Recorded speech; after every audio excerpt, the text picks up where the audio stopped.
దేవాది దేవుడు త్వరగా రాబోచున్న దేవాది దేవునికి స్తోత్రములు. మరి మొదటి తిమోతి 6:18లో రెండో పాయింట్‌గా రాబోవు కాలమునకు మంచి పునాది తమ కొరకు వేసుకొనుచు. రాబోవు కాలం అనంటే మరి దేవుడు రాకడలో మరి మనము నిలబడే శక్తి, ఆయనది ఎదుర్కొనే శక్తి మనకుండాలి అంటే మన పునాది మరి గట్టిగా ఉండాలి. సామెతలు 31:25 చివరి లైన్‌లో ఆమె రాబోవు కాలం విషయమై నిర్భయముగా ఉండను. ఎవరు ఈమె? జ్ఞానవంతురాలు. ఈ జ్ఞానవంతురాలు ఏం చేసింది అనంటే సామెతలు 31:21లో తన ఇంటి వారికి చలి తగులునన్న భయపడదు.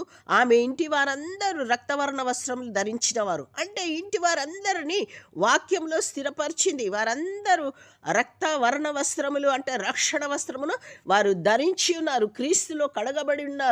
పాపం కడగబడి ఉన్నారు. సామెతలు 31:30లో యెహోవాయందు భయభక్తులు గల స్త్రీ ఈమె.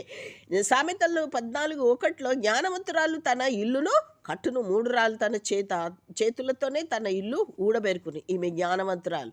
మరి ఈ జ్ఞానం ఎక్కడి నుంచి వస్తుంది అనంటే సామెతలు 9:10 యెహోవాయందు భయభక్తులు కలుగుటయందు జ్ఞానము కలుగుటయే జ్ఞానమునకు మూలము. మరి యెహోవాయందు భయభక్తులు కలిగి ఉంటే మనకి జ్ఞానం వస్తుంది. మన ఇల్లును మనం చక్కగా పునాది క్రీస్తునే బండపైన మనము కట్టగలుగుతాము. మరి సామెతలు 10:30లో నీతిమంతుడు ఎన్నడూ కదిలింపబడడు. ఈ నీతిమంతుడు కూడా వాక్యంలో స్థిరపరుస్తారు తన కుటుంబమును. మరి దావీదు మరి ప్రార్థిస్తారు కదా తన కుటుంబము కొరకు.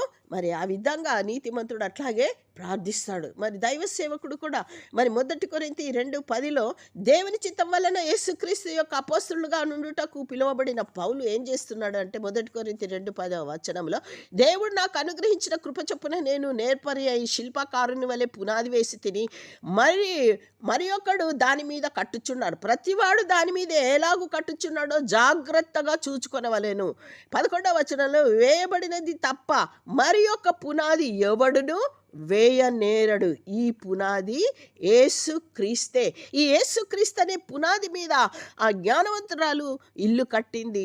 మరి అదే విధంగా నీతిమంతులు ఈ విధంగానే కడతారు. మరి అదే విధంగా సేవకులు కూడా క్రీస్తుననే పునాది మీద సంఘమును కడుతున్నారు. మత్తయి 16:18 మరి నువ్వు పేతురు ఈ బండ మీద నా సంఘమును కట్టుదు. క్రీస్తు అనే బండ మీద సంఘాన్ని కడతాడు. లూకా 6:48 వాడు ఇల్లు కట్టవలనని ఉండి లోతుగా త్రవ్వి బండ మీద పునాది వేసిన వాడిని పోలి ఉండును.